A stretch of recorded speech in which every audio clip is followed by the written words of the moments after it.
I would like to now welcome to the stage Dr. Ben-Meir. Thank you. Thank you so much.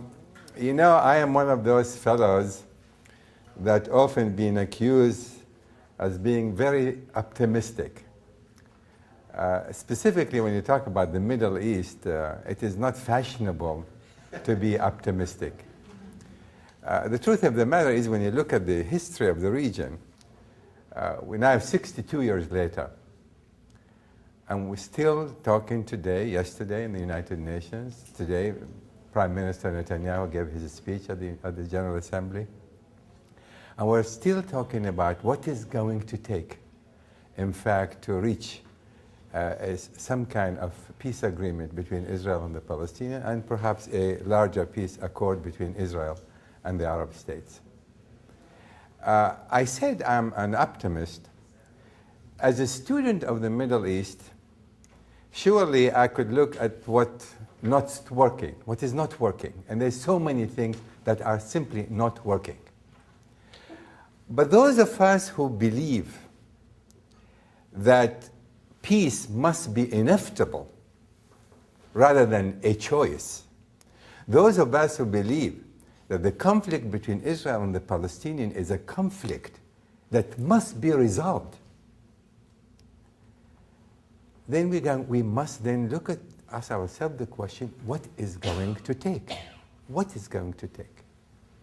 You know, you've heard a great deal about a two-state solution. But this two-state solution is not just one of many options. In fact, there is no other option.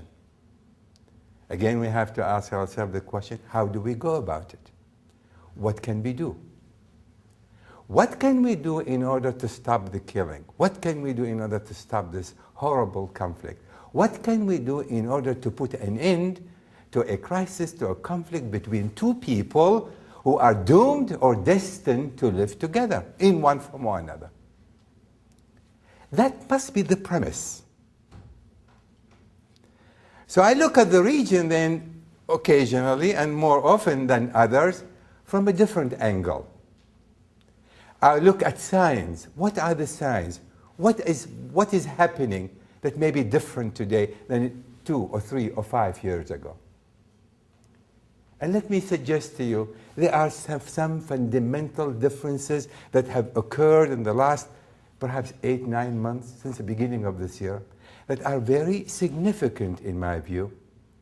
And it will be nothing less than tragic for the United States, for other powers who are involved in this conflict, not to do something about it. To begin with, I personally have welcomed the initiative of President Obama. For the first time, an American administration has begun a process, has begun an effort to reconcile between Israelis and the Palestinians from day one, rather than wait for the 7th year of the life of the administration. This is quite significant. It is extremely significant from my perspective because that suggests a number of things. At first, it suggests that the United States, this administration, is committed to some kind of a solution. It suggests that the United States is prepared to put now this much political capital and it is not going to cut and run. It suggests that the United States believes that a solution to the Arab-Israeli conflict, it's possible. And it also suggests that the United States absolutely believes that it is indispensable in trying to resolve this particular conflict.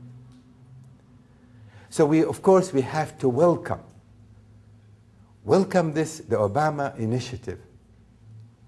However, there may be so many other people who may disagree with this aspect of his approach or that aspect with his approach, but the truth of the matter is America's involvement in the Arab-Israeli conflict, and in particular in moving the Israeli-Palestinian conflict forward, America's role is indispensable.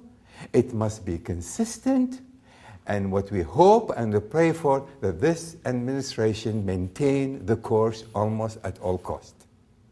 and it can succeed. But that's one aspect. The other aspect that we've been witnessing in the Middle East today, since the beginning of the year, is the lull in violence. This is very significant. Remember, for the last 7, 8 years, there was a tremendous amount of bloodshed. Hamas has been firing these rockets indiscriminately against Israeli civilian communities. The Israelis have been retaliating. Israelis and Palestinians being killed. And this conflict between the two finally culminated with the Israeli incursion into Lebanon toward the end of last year, resulting in the death of nearly 1,500 civilians, many of Palestinians, many of them are civilians. But what happened consequently, even Hamas began to rethink its position. I have had conversation with many members, with their members, and they are being told, this is not something that they like to publicize, but they understand that this conflict has reached a saturating point. And they also are looking for ways to find how they can maneuver, how they can move forward. And another most interesting phenomenon is while the violence, to a great extent, ended in last 9, 8 months, the progress in the West Bank in terms of political progress, security progress, economic progress has been extraordinarily significant. It has never been, in fact, the condition in the West Bank today have never been as good since the year 2000, before the Second Intifada. That is, the Palestinian, led by Mahmoud Abbas, finally also come to the conclusion that moderation pays. That if they want to build their society, and if they want to progress, they've got to demonstrate that they are willing and able to work with the Israelis. I was more than delighted to see in a magnificent document that was finally issued by Prime Minister of the Palestinian Authority, Fayyad, a document that finally suggested the Palestinians are now committed to building their society after 60 years. They're committed to build a democratic society. They're committed to build their education system. They're committed to build their healthcare system. This is very significant. It is unfortunate that the Israelis Palestinians cannot take unilateral action, that this is premature. But the truth of the matter is, for the first time, we are seeing Palestinians who finally realize that to build a nation, violence must cease, must stop, and that moderation pays.